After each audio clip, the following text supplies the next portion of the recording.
fight week up here on the Gold Coast. Nikita Zoo versus Ben Mahoney. Brendan Bradford. How are you? Mate, what have we made of fight week so far? It's been a slow burn, put it that way. That's fair to say. It's been, it's stuck in second gear. I was going to say third gear. It's not even at third gear yet, is it? Nah, It's stuck in second gear. We need, I don't know what it is. It just hasn't felt like that big fight week yet.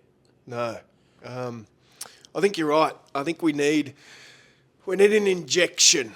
I mean, Yeah. we also don't have the Americans here. We don't have the Paulies, but I don't think that's it. No. I think it's Well, just lacking something. It's probably a reflection of this fight or this card that they're not here. Is that if it was real big time, maybe you'd have a Paulie or a Sean Porter out, maybe. But I don't know whether if they were here that it would generate one leading to the other would make it feel bigger. Yeah. I just think, especially coming off the Zoo Spence build-up, which was huge just a month ago, and then the Paro build-up a month before that. In Queensland. I don't know. The thing is, Michael Tamura said it perfectly today, that there's a lot of really good fights on this card, not a lot of narratives. And I think that's spot on. There's just good fights, good matchups, but just not a whole lot of backstory or history. No one talking trash. I think that's just the where we're at right now. What about the press conference today, mate? I mean, I got to say, I reckon it could be one of the flattest. That's being generous. Flattest press conferences I've been to. There have been some comments online about Nikita's comments or behaviour today as well. What are your thoughts on that? Flat is a good way to put it. Someone said worst. I don't know if it's the worst, but it was bizarre. It was weird. It had a weird feel to it. And we've been at Pac Fair plenty of times for Tim, for Jai Opataya, and back there, like familiar settings. But I don't know why today just felt weird. And like you say, I've got comments across various platforms about Nikita's answers and I don't know, his attitude. Someone commented that he was insolent today. Got a few people running to the dictionary. Yeah. We can get into it, but I do have thoughts on that. But he wasn't he wasn't really buying into the questions from either of us or Ben Damon. Ben Mahoney's probably he's not going to trash talk. I feel like Ben's almost the opposite though. He says a lot and speaks so well, but in the 200 words that he says, he kind of gets the same across that Nikita says in two. Yes, like they're polar opposites. They are. There's so much about them that Nikita said it today. Actually, the yin and yang in so many ways. Yeah, because there's a lot of like. It's cool. Ben's been talking about his family and his daughter, which is nice. Nikita doesn't want his wife or daughter here at all in fight week. He wants to sit in his hotel room alone and get ready for the fight. And so I asked Nikita about that in our all-in today, and he just said, "Look, it's the yin and yang. He gets strength from having them here. I get strength from having them not here." And I think there's a lot about them in terms of who they are outside the ring, their fight style. Ben's probably more. What did we say the other day? Like skill based, where Nikita's more power. So there's a lot of interesting. He's very pretty to watch. Money. Yeah. But the card's a great card. It is. It's a great event. But I'm just intrigued by this Nikita attitude thing because he will say when he is answering the question about, very few words today. He'll just say, what am I going to say? You're asking me how I'm feeling. Of course I'm feeling good. Yeah. But at some point, he's just going to have to be told, doesn't matter what they ask you, just say something. It's probably, and I don't know if anyone's necessarily at fault or responsible for it, but someone just needs to tell them, this is the messaging. Yeah. There's these three things or two things, or there's just one. Just a prompt. Yeah. Well, if someone says, how's camp or how you're feeling, just go, I hate this guy and I want to knock his teeth out. Yeah. Yeah. I want to knock his fake teeth out and his, hair off his head. I don't know. Just say that. Like, I'm sick of this. I'm sick of this guy. I'm hungry and I want to bash him. Yeah. Like, just need someone just get the messaging into him. Because I've seen a few comments as well on my stuff that someone's going, why don't you guys put it on him and say, we're trying to actually promote your fight and build you up and sell pay-per-views to help you. You got to buy into it. At some point, that may have to happen. I don't know. But has it? I'm just trying to think back now. Has he been like this previously? Not to this extent, but I was actually thinking about this at lunch, that I reckon Nikita's actually a lot smarter than people give him credit for. I've said this. Yeah. I've been saying this. And I reckon he reads people very well. Yep. And I reckon he can read that. When he started his career, he sort of said these weird comments, and I reckon he knows that journalists, they're all fishing for one. They're all so at these things. He can't be bothered anymore. Yeah. Giving us that line or whatever. So he's like, whatever, it's been fine. Like, whereas before he'd say something outrageous and then you'd run with it. I just think he's woken up to it. I think he understands how it all works better than people probably give him credit for. When he was saying some of those things, I think people just sort of thinking, he's this weird, out of control dude. But I think the whole time he has understood how this whole system works and what buttons to push. But I also think on the flip side is that, and this is just me, I don't know, what do they call it when you're projecting. But I think maybe there's an element of Nikita that is got fed up, like you said, with people treating him almost like a dancing monkey. Yes, kind of, a puppet. A puppet, which is like, I'm not. If I've ever done one of those stories, and look, it's different for everyone. If I'm writing something, I can go into depth and ask him about various stuff. And, if I'm doing an interview with him that's not on camera, I could say, go into super detail for like 4 minutes and it's not going to derail like a video interview or whatever. So if he tells me that he's been eating a cobra heart and drinking its blood, he'll go into like, where, why, who told you about this, what are the medical benefits? And again, I'm not trying to blow my own trumpet or anything, but it's just I try to get a bit more substance out of it. Where I think he's sick of people just going, he's this weird dude. What's he going to get him to say something weird? Yeah, and then that's it. Yeah, because he is like quite a deep thinker, and all the stuff that he has done and talked about, there is, there's a reason behind a lot of the stuff he's done, and I think maybe that goes missing from time to time. And unfortunately, I think the fact that he is over being asked some of those, it's kind of turned him off all media, in a sense. Yeah, maybe. I don't know. We haven't done a one-on-one with him, but I got him at the gym the other day, and he was fine. Yeah, I got him last night. He was great. Yeah. But we had a little joke beforehand. He's like, "Don't ask me how I'm feeling, and don't ask me how I can't spend, and and we were having a laugh. Like, I just think I just wonder whether at the end of the day, Benny Damon and Matt Rose looked at that today, going, "Oh, come on, Nikita." And maybe see some of the comments coming in and just Yeah.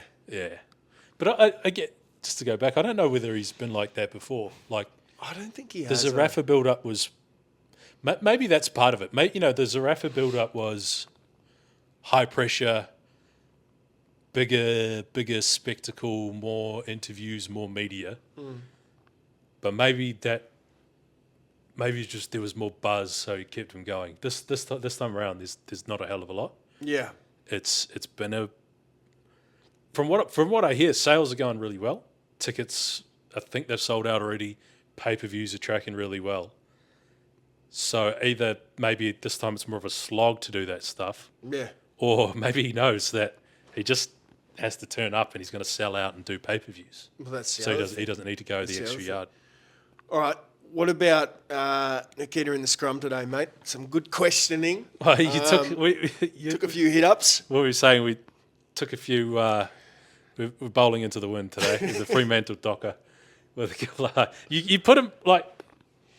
I thought you opened it quite well. Was saying, man, a few words today, Nikita. You didn't, you know what's going on? How's the vibe? How's the vibe? Castle. See, I tried to butter him up before we started. Yes. Nikita, how's camp? Yes. But that's what you got to do, right? In people's defence, you've got to bowl a nice wide that he can knock out of the park. Yeah, get outside off. Then you get one to jag back in. Yes. Yeah. So that's effectively but when we got onto the harder topics of, that cohesion, synergy, the consistency within his team. Yeah. Ash, The our light's light's just gone off. The light's gone.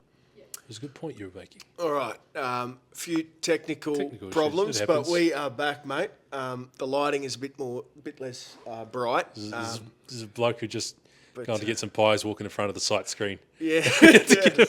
Yes, we love a cricketing analogy, but we are back. It's Test match season. Yes. Now, we did ask some questions around Tszyu and the cohesion, Yes. the synergy, and the consistency of Nikita's team and what that gives him heading into this fight. And that's when he sort of opened up. Yeah, he was good. What did you make of those comments? Because you followed up with a question about, what was your question? Well, you asked about the cohesion and the team staying the same, and he said it was just because he said Tim did such a great job bringing everyone together, and it did work for a while. Then it didn't work for Tim, and he's changed. So I just asked, do you have any thoughts on why it no longer works for Tim? I think, and it's still working for you. And he said no comment. Sure, fair enough. But he'd already given you a good answer, I thought, to something that people are interested in, but which is also probably not the most comfortable thing to talk about for either of the boys or some of their camps. But I thought he answered it well. Because I just think with Nikita with boxing, I think the reason he'll say he'll keep his team forever is because I think he uses boxing as he's good at it, and two, it's a way to provide for his family, and he will take it as far as he can. Yeah. And when he can't take it anymore, I don't think. Whereas Tim got to a point where he needed to make some change if he was to. True. I True. just think they're different guys. Super different. Yeah. Very different fellas. I've tried to ask Nikita a couple of times. He's given various sort of answers, but never sort of a definitive thing about what he really wants to achieve in boxing. Like, 90% of fighters, world titles, mansions, cars, money, but world titles, unifications, fighting the best. You never really hear that from Nikita. No. He's talked about wanting to make enough money to buy a plot of land to live off. So I'm interested into when he's sort of in a really hard training session or even a hard fight, getting up in the morning to go running and all that stuff that we don't see. What is it that he wants? What is it that he sees as the ultimate goal? Is it truly just to be comfortable and live on the side of a mountain? Does he have these world title ambitions? I truly don't know. I don't know. Sure, he does. All right, so what else we got? What else has been happening this week, mate? A bit. Ben Mahoney, he's just not going to. Here's the other thing: is that Ben Mahoney is a very nice guy. Yeah.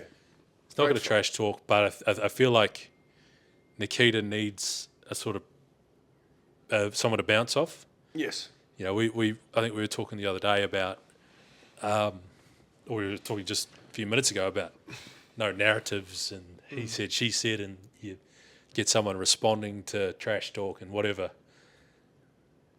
Ben Mahoney's too much of a nice guy, I think, to go down that route. Nikita's not going to be the protagonist. He'll work off someone if they start it, but he doesn't want to be just throwing grenades out there. So that's just where we're at with that main event. It's just a good, interesting domestic fight without so much personal angst or hatred between them. Yeah. So I've got a point that I want to run by you. Yes. That I've seen these comments online. I've seen it for years about, and Ben Mahoney actually raised it today and defended the Zoos because he was asked about, the Zoo name and the privilege there from Nikita. You see these comments about this Zoo hype, and you've seen it for years. And I'm fucking sick of hearing it, mate. I'm fucking sick of hearing it because I tell you, why can't we just enjoy the ride of what Tim Zoo brought to Australian boxing, the eyeballs, the weeks in Vegas, Gold Coast, wherever, Sydney, all that, and the entertainment that Nikita Zoo is bringing to Australian boxing, and they're going to take him to the US if it gets past me. Why can't we just enjoy the fucking ride? Why has it got to be get this kid to a point, hype him up, and then if he comes short in a world title fight, he was shit. He was a hype job. The media hyped him up, just like Tim. It's fucking bull. I'm sick of hearing it. I'm sick. Yeah, I agree with you. If you just love boxing, which is where all the gripe comes from, so you got to be careful, right? Because it's diehard, sort of boxing guys. But if you love it, we've got a superstar or two superstars and a great night of boxing. Good night of boxing, and you can like the other guys that you want to watch fight. They're still fighting. You still watch them. I agree. Like, can't you just enjoy the fact that we got a couple of guys that are putting on big fights. The rise is so exciting. You think back to Tim Zoo 2023. We were up here on Vegas, on the Gold Coast. A couple of fights 2023, and it was just such a buzz and so electric. Yeah. I don't know. What do you think? Why is it? I don't know. Jealousy? Is it? What's behind this? I think Australia. There's the tall poppy syndrome. It's a funny text, by the way. It's a tall poppy sort of thing, but I just think the same thing with Tim was. He lost to a 6'8". The background fight, Tim shouldn't have been in the ring. I don't think he was quite ready for that sort of test yet mentally. But he still lost, so you've got to give credit to background. But he's really lost the Fondora fight. The guy's an anomaly in the sport. But Tim Zoo's no good. Tim Zoo's a hype job. If Nikita goes and reaches that world level, he falls short against the world champion. It doesn't mean he's a bad fighter and we should have never hyped him or got behind him. I just can't see why we just can't enjoy each step of the process and everyone get on board. Spot on. I don't. Yeah. So that's my little. It's also like you got to be realistic. We love the sport of boxing, right? It is not a mainstream sport in Australia. It's not even top. I don't know. Certainly not top 5. Probably maybe scrapes top 10. Maybe it's 10. I don't know. It's down here with what do they call it? Horse polo. Horse polo. It's a bit bigger than horse polo. But it's croquet. it's not a mainstream sport. No. Like that is the harsh reality.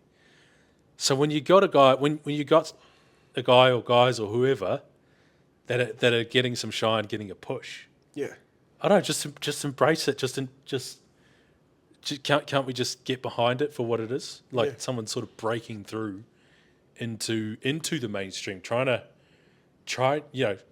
on TV and radio. Isn't that what isn't that what everyone wants? Oh, boxing doesn't get enough coverage and this and that. We got a couple of guys. Let's just enjoy it. Exactly. Let's just go for it. Exactly.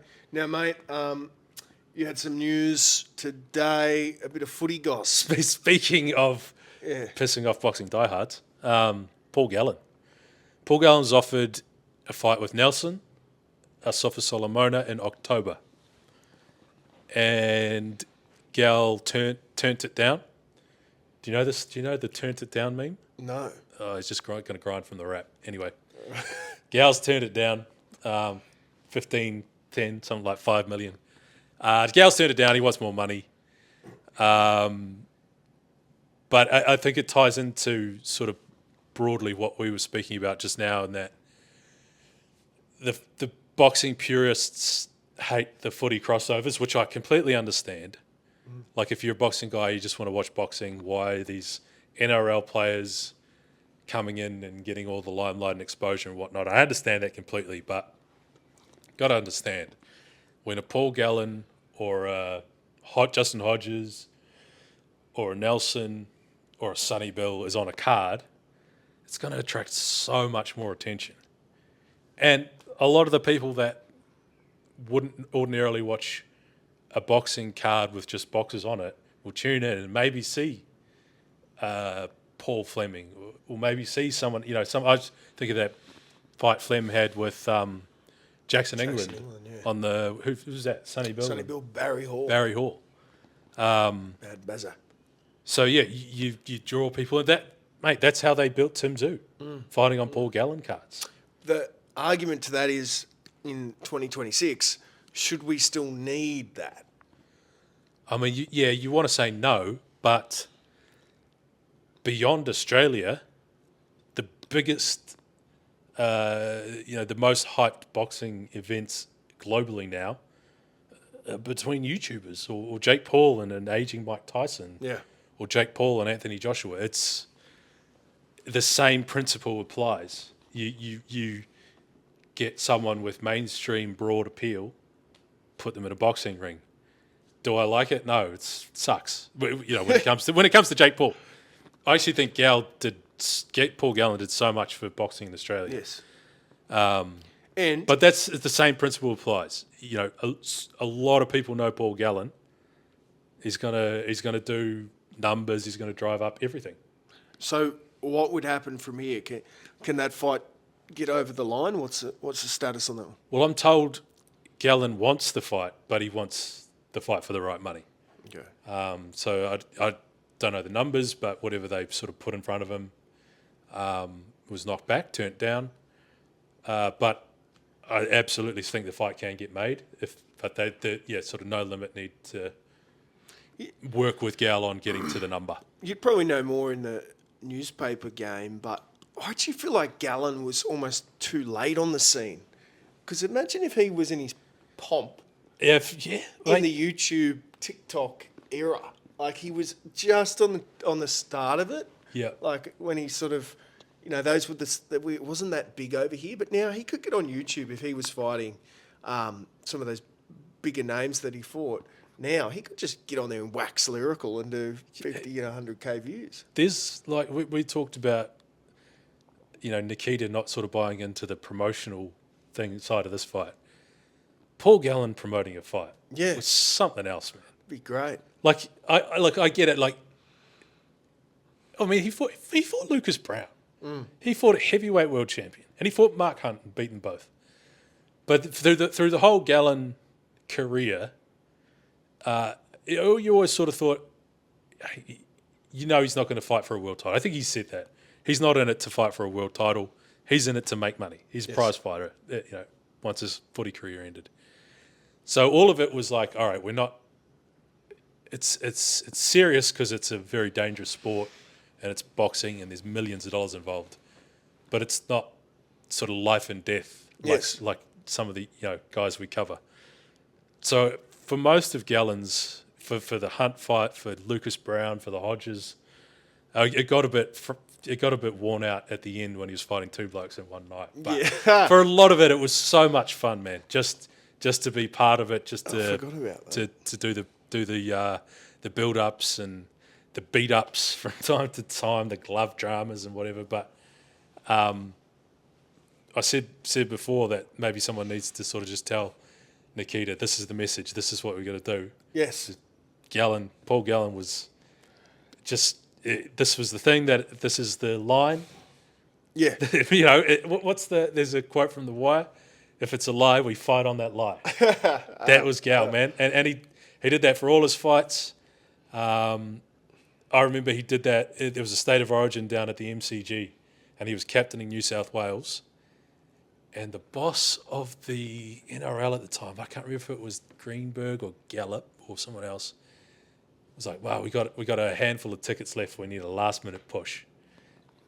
And rang Gal and said, can you say this? Yeah. Can we get back page or whatever, or get on the news? I can't remember what the quote was, but it was a spicy quote Gal sent Queensland's way or Melbourne Inga's way or something. But he did it. And I think, I don't know if I'm allowed to say this, but I'm sure whoever was the NRL boss at the time said, I'll slide you, pay you 50 grand or 5 grand. I can't remember what the numbers are. But say this, we need to move these last tickets down in Melbourne. And he did it and sell out, record crowds, people watching, headlines for days, Gal gets paid. He just understands how it works. Maybe we need to bring him in as a consultant of some sort. Paul Gallen, fight communications. Media consultant. Media consultant. Tim Ashworth, look out. Tim Ashworth and his new haircut. All right, mate. What else? That it? What else have we got? We've got tomorrow, we've got the weigh-in. We've got a bit of a media event tonight. Going out for a bit of a dinner and such, mate. Beautiful beachside here. It's unreal. The weather's not been great. No, it's a bit rainy. But so that's about it. Weigh-in tomorrow. What do you expect? More of the same, I'll be honest. Yeah, a few words. No, I can't see any sort of push and shove on stage or anything, can we? I think that's it. Can't think of anything. But all right, guys. We will catch you in the review of the fight. Hope it's a good fight. And Brendan Bradford, always appreciate your time, mate. Thanks for having me.